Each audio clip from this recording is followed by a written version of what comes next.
अस्सलाम वालेकुम students, welcome back to my channel. कल हम लोगों ने चैप्टर 1 के पेज 14 और 15 को डिस्कस किया था, जिसमें हम लोगों ने माइक्रो इकोनॉमिक्स और उसकी चंद खसूसियात की डिस्कशन की थी।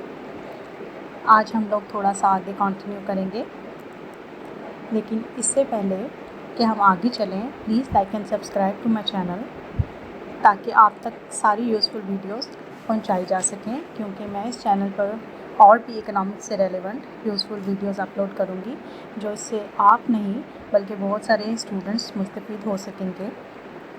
आप सब्सक्राइब करें चैनल को ताकि जब भी कोई नई वीडियो अपलोड हो आप तक बआसानी पहुंच सके। Thank you. तो चलें हम अपने चैप्टर की तरफ चलते हैं जी।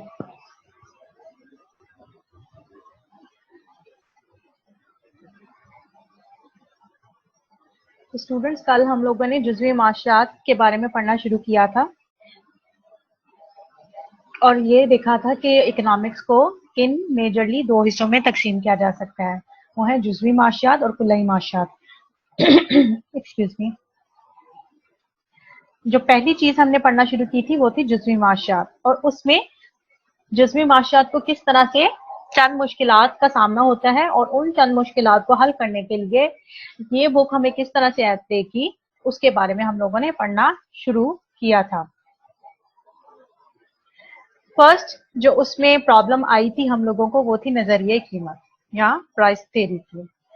प्राइस थ्योरी के बारे में मैंने आपको बताया था, इसमें किसी एक शय की तलब और रसद का मुतालिया करने के बाद उसकी कीमत का तयन किया जाता है, यानी कि कीमतों की मकानियत के आजाद माशी निज़ाम पर पड़ने वाले असरात को डिस्कस करते हैं हम लोग कि किस तरह से उसके असरात माशी निज़ाम पर पड़ेंगे अगर कीमतों में किसी भी किस्म की तब्दीली होती है।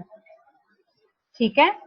दूसरा जो पॉइंट था इसमें वो था नजरिया रवैया Saraf, consumer behaviour theory.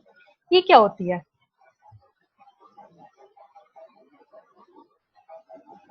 Consumer behaviour theory. Consumer behaviour theory हम लोगों को बताती है कि एक सारिफ या कंज्यूमर किस तरह से मार्केट में बिहेव करता है। ठीक है। इस हिस्से में सारिफ के रवैये को हम लोग स्टडी करते हैं कि वो अशिया खरीदते वक्त अपने खर्च को किस तरह से तरतीब देगा, यकीन उन नकात को मद्देनजर रखेगा जो कि उसके रवैये को इकोनॉमिक एक्टिविटी के लिहाज से क्या करते हैं, चेंज करते हैं। तीसरा इसमें जो पॉइंट है वो है फर्म का रवैया। देखिए, पहले हमने कीमत को डिस्कस करना है, फिर हमने सारफ के रवैये को डिस्कस करना है, और फिर तीसरे नंबर पर हम लोगों ने फर्म का रवैया डिस्कस करना है, क्योंकि कंज्यूमर ने जो भी परचेजिंग करनी है वो फर्म के जरिए करनी है। ठीक है। इसमें हम क्या देखते हैं कि फर्म के मकासद क्या है। हम सबको बाशऊर तौर पर इल्म है कि फर्म का मकासद क्या होते हैं, अपने प्रॉफिट को मैक्सिमाइज करना या अपने नफों को ज्यादा से ज्यादा बढ़ाना। और जब इन नफों को बढ़ाने की फर्म कोशिश करती है तो बहुत सारे मसाइल का उसको सामना करना पड़ता है, और अपनी कीमतों, सप्लाई और डिमांड या रसद और तलब में तवाज़ुन की कोशिश बरकरार करने के लिए फर्म हर मुमकिन कोशिश करती है। ठीक है। अब फर्म के मकासद, मसाइल और तवाज़ुन की मुख्तलिफ सूरतें जब हम जेरे बहस लाते हैं तो उस स्टडी को क्या कहते हैं, behaviour of the firm. The study of the behaviour of a firm means आमलीन का मियारी इश्तराक फर्म के मसारिफ पैदाइश, वसूलियों और ज्यादा से ज्यादा मुनाफा के हसूल पर। इसमें हम क्या करेंगे, गौर करेंगे। किन चीजों पर गौर करेंगे कि किस तरह से वो अपना फैक्टर या कॉम्बिनेशन ऑफ इनपुट्स लेगा। अब फर्म के इनपुट्स क्या है, लेबर और कैपिटल। ठीक है। उसके बाद कितने यूनिट्स को प्रोड्यूस करेगा, कितनी वसूलियां मतलब कि किस तरह से वो प्राइस को या कौन सी प्राइस सेट करेगा कि उसकी वसूलियों से उसको ज्यादा से ज्यादा नफा हासिल हो सके। चौथा पॉइंट जो इस कॉन्सेप्ट के अंडर हम लोग स्टडी करेंगे वो है behaviour of the firm, sorry behaviour of the firm नहीं, तकसीम दौलत का नजरिया। तकसीम दौलत का नजरिया क्या होता है? जैसा कि नाम से जाहिर है कि वेल्थ डिस्ट्रीब्यूशन थ्योरी, हमने इकोनॉमिक्स में 4 चीजें डिस्कस की थी कि सबसे बड़ा सवाल है इकोनॉमिक्स में, या बड़ा बेसिक कॉन्सेप्ट है इकोनॉमिक्स में, कि क्या चीज प्रोड्यूस की जाए, पैदावार किस चीज की जाए, किसके लिए पैदावार की जाए और कितनी मिकदार में वो पैदा की जाए। जब इन तीनों सवालों का हम जवाब दे लेते हैं तो हमने ये देखना होता है कि किस तरह से आमदनी को मुख्तलिफ हिस्सों में डिस्ट्रीब्यूट किया जाए कि इक्वालिटी इकोनॉमी के अंदर सस्टेन करना शुरू हो जाए। तो इसमें क्या स्टडी करेंगे हम? कौमी आमदनी की तकसीम और इससे मुतल्लिक नजरिए मुहतमम पैदावारी, जिसे कि मार्जिनल प्रोडक्टिविटी भी कहा जाता है, और जदीद नजरिया को हम इसमें जेर बहस लाएंगे। ठीक है, अब हमने देखा कि जुज़वी माशियात क्या है, उसमें किन प्रॉब्लम्स को हम लोग डिस्कस करेंगे। अब हम देखेंगे कि जुज़वी माशियात को स्टडी करना जरूरी क्यों है। ठीक है, अगला टॉपिक क्या है कि जुज़वी माशियात की क्या अहमियत है कि हमें इसको स्टडी करने की जरूरत पेश आई। जुज़वी माशियात की अहमियत क्या है? नजरियाती है और इतलाकी भी। नजरियाती से आप समझते हैं कि एक थेरेटिकल है, एक बज़ाहिर हमें नजर आती है, हम अपने इर्द गिर्द देखते हैं जिस तरह से इकोनॉमिक एक्टिविटीज हो रही हैं, तो हम लोगों को बज़ाहिर नजर आ रहा है कि हर चीज की कीमत के पीछे कोई ना कोई मैकेनिज्म जरूर है। ठीक है, और इतलाकी का मतलब क्या है कि ये प्रैक्टिकल भी है, इसकी कोई ना कोई पेशरफ्त भी है, तभी तो हम लोग इस इकोनॉमिक्स को या इकोनॉमिक्स के इस फील्ड को स्टडी करते हैं। जुज़वी माशियात का तज्जिया एक आजाद माशी निज़ाम के तरीक़ेकार की क्या करता है? वजाहत। आजाद माशी निज़ाम से आपकी क्या मुराद है? आजाद माशी निज़ाम का मतलब है कि इसमें जो फर्म होगी वो भी अपनी प्राइस को अपनी मर्जी से सेट कर सकती है और कंज्यूमर भी अपनी मर्जी से डिमांड कर सकता है, यानी परफेक्ट कंपटीशन या मुकम्मल मुकाबले की सूरत हाल यहाँ पर प्रीवेल करेगी। इससे हम लोगों को क्या पता चलता है कि एक माशियत में लाखों सार्फिन और लाखों पैदा कनिंदगान जो कि अशिया खिदमात को पैदा करने के लिए पैदावारी जराए को क्या करते हैं? इस्तेमाल करते हैं। ठीक है, अब इस माशियत में बहुत सारे लाखों सार्फिन होंगे, पैदा करने वाली फर्म्स होंगी जो कि जराए को इस्तेमाल या बरोकार ला के खिदमात और अशिया को पैदा कर सकेंगे। किनके लिए? सार्फिन के लिए। इसके मुताला से हमें और किस बात का पता चलेगा कि मंडियाती मकानियत के तहत अशिया और खिदमात का तकसीम किस तरह से अमल में आएगी। ठीक है, मंडियाती यानी मार्केट मैकेनिज्म के तहत अशिया और खिदमात किस तरह से तकसीम होती है या किस तरह से पाया तकमील को इसको पूरे मैकेनिज्म को पहुंचाया जाता है। रेगुलरली हम अपनी जिंदगी में सुनते हैं कि मंडी में सारी चीजें आती हैं, मंडी से फिर दुकानों में और दुकानों से फिर सार्फिन के घरों में, लेकिन कभी हम लोगों ने ये इस बात पर गौर नहीं किया कि एक प्रॉपर सिस्टम के तहत ही क्यों चलती है। ये तो बहुत हजारों अरबों साल पहले से ये सिस्टम चलता आ रहा है, लेकिन जब इकोनॉमिस्ट ने इस चीज पर थोड़ा सा गौर करना शुरू किया तो उन्होंने रियलाइज किया कि ये तो एक प्रॉपर मैकेनिज्म के तहत चलती है, और उस मैकेनिज्म को उन्होंने क्या नाम दिया? जुज़वी माशियात का मैकेनिज्म। ठीक है, मुख्तलिफ पैदावारों और पैदावारी खिदमात की निस्बती कीमत का इसमें हम क्या करेंगे? तयन करेंगे कि मुख्तलिफ चीजें मुख्तलिफ पैदावार होंगी और उनकी निस्बती कीमतों का, यानी निस्बती कीमतों का मतलब है कि अगर हमने एक चीज पैदा करनी है तो दूसरी को घटाना पड़ेगा, या अगर एक को घटाना है तो दूसरी को बढ़ाना पड़ेगा, ताकि मार्केट का इक्विलिब्रियम बरकरार रह सके। नेक्स्ट पेज पर चलते हैं हम। जुज़वी तज्जिया से सिर्फ दौलत और पैदाइशी दौलत के शोबा में इस्तेदादी शर्त की वजाहत होती है, नीज मियारी हद के कमोबेश होने का भी पता चलता है। यानी उन्होंने क्या कहा है कि अगर हम जुजवी तजिया करते हैं तो सरफे दौलत और पैदाइश दौलत के शोबा में इस्तेदादी शराइत की वजाहत होती है। यानी कि हम लोगों को पता चलता है कि अगर माइक्रो लेवल पर ये चीजें एग्जिस्ट कर रही हैं तो मैक्रो लेवल पर ऑटोमेटिकली या कुल्लई माशरत में ऑटोमेटिकली ये चीजें या ये थेरीज एग्जिस्ट करेंगी। क्योंकि जब हम कंज्यूमर बिहेवियर को जुजवी माशियात में स्टडी करते हैं तो कंज्यूमर का ओवरऑल बिहेवियर भी सेम ही रहता है, इंसानी फितरत तब्दील नहीं होती है। तो इससे वो क्या कह रहा है कि हमें मियारी हद के कमोबेश होने का पता चल जाता है कि अगर हम शय की कीमत को बढ़ाएंगे या घटाएंगे तो कंज्यूमर का रद्द अमल इसके अकॉर्डिंग क्या होगा। इन सब बातों के बारे में पता करने का हम लोगों को क्या फायदा, या एक अदारे को या एक हुकूमत को क्या फायदा? उनको इस चीजों का ये फायदा होता है कि माशी पॉलिसियां उन लोगों को माशी पॉलिसियां तैयार करने में इंतहाई ज्यादा मदद हासिल होती है।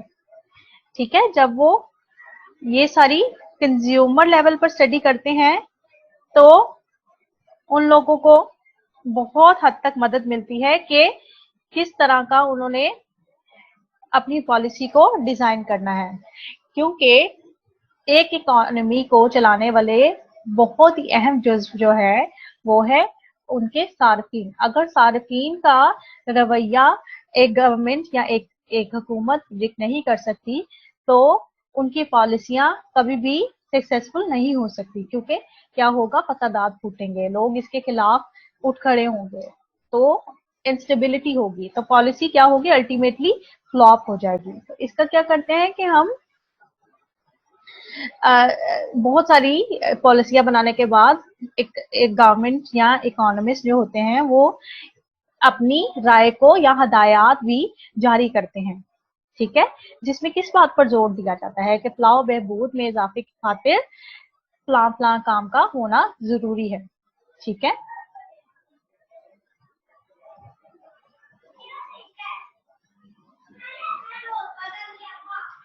जुज़वी माशियात के इतलाक बहुत सारी शाखों पर होता है।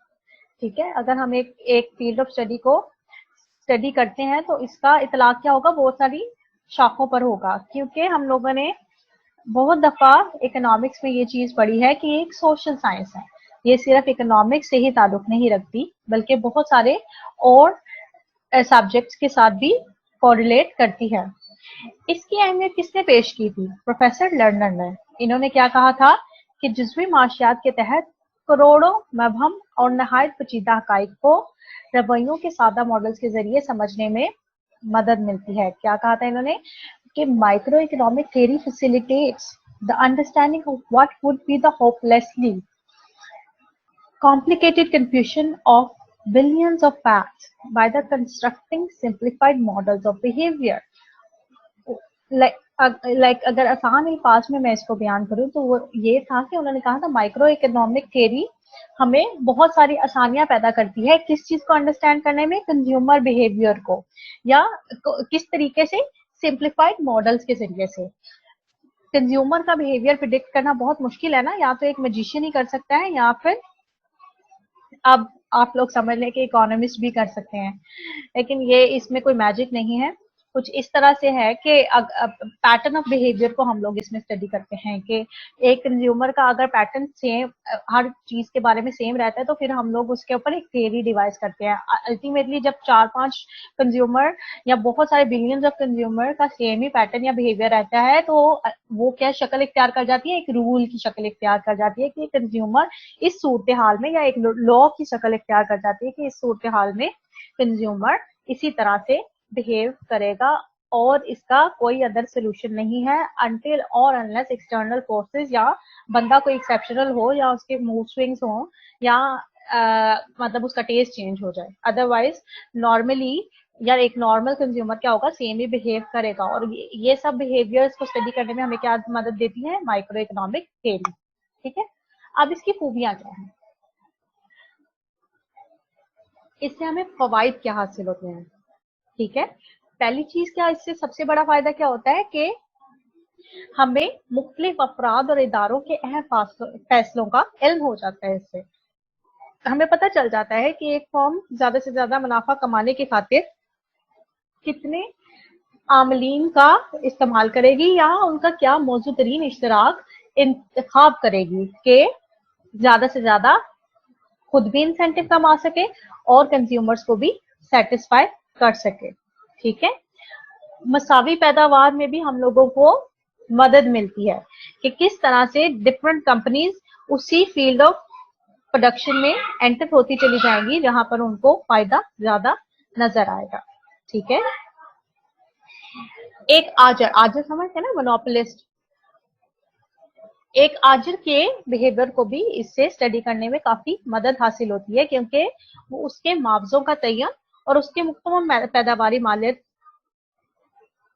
का भी हमें माइक्रो इकोनॉमिक्स में अंदाजा होता है। क्योंकि वो क्या करेगा, मुआवजों का तयन कैसे करता है, मुकम्मल पैदावारी मालियत के पेश नजर। Law of equi marginal utility हम लोगों ने थर्ड ईयर में पढ़ा था, उसमें आप लोगों ने यही देखा था कि मुआवजों का तयन कहाँ होता है, जहां पर वेजेस किसके होती है, मार्जिनल प्रोडक्टिविटी ऑफ लेबर। अगर वो उससे ज्यादा हो तो अगला यूनिट हायर किया जाएगा, अगर वो इक्वल हो जाए तो वहां पर वो एक मोनोपोलिस्ट क्या होगा, वहीं पर स्टॉप हो जाएगा। अगर उसके प्रोडक्टिविटी ऑफ लेबर कम हो गई है तो वो क्या करेगा, फर्दर लेबर को हायर नहीं करेगा। ठीक है, एक सारक कानून मसावी अफ्तादा मुहतमम पर अमल परा होकर अपने महदूद जराए से ज्यादा फायदा हासिल करता है। ये वही है law of equi marginal utility. इंशाल्लाह हम आगे इसको टेबुलर फॉर्म में भी डिस्कस करेंगे, जिससे आप लोगों को एग्जाम्पल और ज्यादा अंडरस्टैंडेबल हो जाएगी। अगर माशियत के किसी शोबा में एक इकाई, फर्म या तजारती अदारे में कोई नुक्स पैदा हो जाए, ठीक है, तो हम लोग उसको किस तरह से दूर कर सकते हैं, ये भी किसकी मदद से हम हल कर पाएंगे, माइक्रो इकोनॉमिक्स की मदद से। क्योंकि हम लोग इतने माइन्यूट लेवल पर जब स्टडी करेंगे तो डेफिनेटली हम लोगों को कोई ना कोई इसका सोल्यूशन जरूर प्रोवाइड होगा, क्योंकि शोबे की तमाम जुजियात से पूरी वाकियत हासिल हो जाती है। ठीक है, ये देखें, यही बात उसने की है कि जब हम सिंगल यूनिट को स्टडी करेंगे तो हमें काफी वाकियत हो जाती है डिफरेंट फॉर्म से या शोबे से, जिससे हम लोगों को बहुत आसानी हो जाती है पता करने में कि किस तरह से हम लोग उसकी खराबी या नुक्स को खत्म कर सकते हैं। ठीक है, तो वक्त जाया नहीं होता, इससे वक्त बच जाता है हम लोगों का। अच्छा, अब क्या है कि कुल्लाई अंदाज के फिक्रे नजर के तहत, यानी कि अगर एक फॉर्म तो अपने लेवल पर ही डिसाइड करेगी ना, अगर हम फॉर्म का तजिया नहीं करेंगे तो हम लोग को पता नहीं चल सकता। अगर हम ओवरऑल डिसाइड कर लें कि हाँ अब मतलब इन चीजों की कीमतें कम हो रही हैं या ज्यादा हो रही हैं, तो हम लोगों को बहुत एक एम्बिगुअस सा आइडिया होगा और पता नहीं चलेगा कि क्या हो रहा है या किस तरह से फर्म्स डिसाइड कर रही हैं। अगर हम छोटे छोटे यूनिटों पर और उनके रद्द अमलों का इल्म हासिल करेंगे तो हम लोगों को काफी हद तक बेटर अंडरस्टैंडिंग होगी उनकी खामियों को दूर करने में। अब इसमें लिमिटेशंस क्या है, आपको पता है जब भी एक थ्योरी आती है उसकी कुछ पॉजिटिव एस्पेक्ट्स आते हैं, उसकी खूबियां जरूर होती हैं, तभी तो वो बुक के सिलेबस में शामिल की गई है, लेकिन उस साथ ही साथ उनकी खामियां भी होती हैं। अब हम डिस्कस करेंगे कि खामियां क्या थी। अब तक हमने पॉजिटिव चीजें सब डिस्कस कर ली हैं, लेकिन अब हम देखनी है कि इसकी खामियां क्या थी। पहली खामी जो क्रिटिसिज्म हुआ, जो इकोनॉमिस्ट डिफरेंट थे, थियरिस्ट थे, उन्होंने सबसे पहली खामी इसके अंदर क्या महसूस की कि उन्होंने कहा क्योंकि सरमायादाराना माशी निजाम के तहत लोगों को माशी आजादी हासिल है, इसलिए वो जो भी फैसला करते हैं उनमें जाती मफाद होता है, जबकि कौमी मफाद को इसमें क्या किया जाता है, नेग्लेक्ट किया जाता है या फिर उसको पसे पुष्ट में डाल दिया जाता है। कौमी मफाद के बारे में कोई कंपनी कभी भी नहीं सोचेगी, वो हमेशा क्या सोचेगी, अपने जाती मफाद के बारे में। और इन फैसलों में क्या हो जाती है, फिर हमआहंगी बिल्कुल भी नहीं होती। तो हमआहंगी ना होने की सूरत में क्या होगा, एक बदजायका या बदजन सी सूरत हाल पैदा हो जाएगी। ठीक है, इसलिए उन्होंने क्या कहा कि बाज़ औक़ात तो माशियत ठीक हो जाती है, मतलब जुज़वी माशियत ठीक है स्टडी करना, लेकिन अगर मैक्रो को स्टडी नहीं करोगे तो इसके अकेले इसको स्टडी करने का कोई फायदा नहीं, क्योंकि जायद पैदावारी की वजह से क्या होगा, माशियत पूरी सर्द बाजारी के गड़े में जा गिरेगी और बाज़ औक़ात गर्म बाजारी के इंतहा तक पहुंच जाती है। तो क्या होता है, इसको इस्तेकाम स्टेबिलिटी नहीं है, कभी इसमें बहुत ज्यादा ऊंचाई आ जाती है, कभी बहुत ज्यादा गिरावट आ जाती है। तो उन्होंने पहला क्रिटिसिज्म क्या किया कि जब तक इसमें गवर्नमेंट अपना रोल प्ले नहीं करेगी, गवर्नमेंट प्राइसेस को स्टेबलाइज नहीं करेगी, तो मनमानी कीमतें लोग जारी करेंगे और प्राइसेस बहुत अनएक्सपेक्टेडली मूव करेंगी, कभी ऊपर कभी नीचे। ठीक है, पॉइंट नंबर 2 में उन्होंने क्या कहा, या दूसरी खामी में उन्होंने क्या कहा कि जुज़वी मुताला करने से उन्होंने कहा कि इन बातों का तो हमें पता चल जाता है कि एक यूनिट या एक हिस्से में क्या हलचल है या एक फॉर्म में क्या तब्दीलियां आ रही हैं, लेकिन कौमी सतह पर तो जो मसाइल हो रहे हैं उनके हल पर किसी किस्म की गौर फिक्र या किसी किस्म का अंदाजा हमें नहीं हो पाता। तो ये लिमिटेड है टू 1 यूनिट या एक हिस्से के मुतालिक। ठीक है, तीसरे खामी में उन्होंने क्या डिस्कस किया, तीसरी खामी को उन्होंने 3 सब डिवीजन में डिवाइड किया। उसमें वो क्या कहते हैं कि इसके तहत क्या होता है कि नताइज इनफरादी सतह पर तो फायदा मंद होते हैं, लेकिन ओवरऑल या कौमी सतह पर वो क्या होते हैं, नुकसानदेह साबित होते हैं। उसकी 3 मिसालें उन्होंने आगे दी हैं, जिसमें कि पहली एग्जांपल उन्होंने इस तरह से कुछ दी है कि अगर किसी एक शय की कीमत में इजाफा हो जाता है, फर्ज करें, ठीक है, तो उससे फर्म को क्या फायदा होगा, उसका नफा तो बढ़ जाएगा, लिहाजा उसको क्या हुआ, फायदा हो। जबकि कीमतों की आम सतह बुलंद होने से अफराते ज़र का भी मसला पैदा हो जाता है। देखें, अब जब एक फर्म कीमत बढ़ाएगी उसको तो फायदा होगा, लेकिन सार्फिन के लिए तो वो बोझ है और उनके लिए अफराते ज़र या इन्फ्लेशन का मसला पैदा हो जाता है, जिससे आम सार्फिन को क्या होता है, बहुत बुरी तरह से मुतासिर हो जाते हैं वो। ठीक है, और दौलत की तकसीम मजीद गैर मुसव्वियाना हो जाती है, यानी कि जब हमें चीजों के लिए ज्यादा कीमतें पे करनी पड़ती हैं तो हमारी सेविंग्स तो रिड्यूस हुई। सेविंग्स रिड्यूस होने का क्लियर कट मतलब यह है कि आपकी इनकम भी रिड्यूस हो गई। ठीक है, इसलिए कौमी सतह पर एक नाजुक मसला पैदा हो जाता है, क्योंकि एक इन्फ्लेशन हम सबको पता है कि इंडिविजुअल या इनफरादी मसला नहीं है, ये एक कौमी मसला है, क्योंकि ये सब पर ही इसका इतलाक होता है। अगली मिसाल उन्होंने कुछ इस तरह से दी है कि एक आजिर अपने मफाद की खातिर जब मजदूरों की उजरतों में कमी करेगा, जब 2 ही तरीके हैं ना एक आजिर के पास, या तो वो अपनी कीमतें बढ़ाएगा या फिर वो उजरतों में कमी करेगा ताकि अपने नफे को हर मुमकिन तौर पर बढ़ाया जा सके। वो क्या करेगा कि इनकी कुव्वते खरीद को कम कर देगा, क्योंकि जब उनकी उजरत कम होगी तो कुव्वते खरीद भी क्या होगी, कम हो जाएगी और अशिया की तलब भी डेफिनेटली कम होगी। जब आपकी कुव्वते खरीद नहीं है तो आप क्या करोगे, चीजें भी कम खरीदोगे, जिससे कीमतें कम होने और सख्त बाजारी की लहर दौड़ जाने का खतरा होता है। अभी हम लोगों ने पहली लिमिटेशन में भी यही पढ़ा है कि इसमें 2 तरह के बाजार होते हैं, बहुत सख्त बाजारी हो जाती है या बहुत ज्यादा गर्म बाजारी, या हाईली एक्टिव होती है या हाईली इनएक्टिव होती है। ठीक है, दूसरे आजरों के मुनाफाजात और माशी हालात भी क्या होंगे, फिर इससे पूरी तरह से मुतासिर होंगे।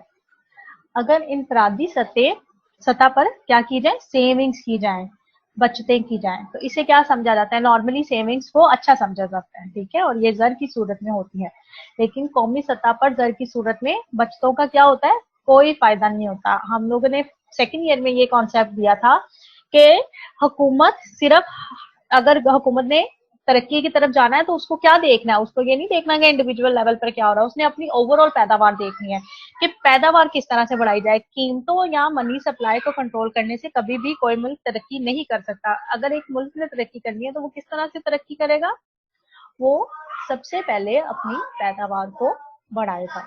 ठीक है, यही एक ultimate way to the growth है, क्योंकि महज नोट छाप लेने से कोई भी मुल्क तरक्की नहीं करता। ये मैंने बार बार सेकेंड ईयर में भी पढ़ाया है, और अब भी आप लोगों को यहाँ पर इस चीज को हाईलाइट कर लें कि महज नोट छाप लेने से कोई मुल्क तरक्की नहीं करता, बल्कि ये इसको बुरे से बुरे हालात की तरफ लेकर जाता है।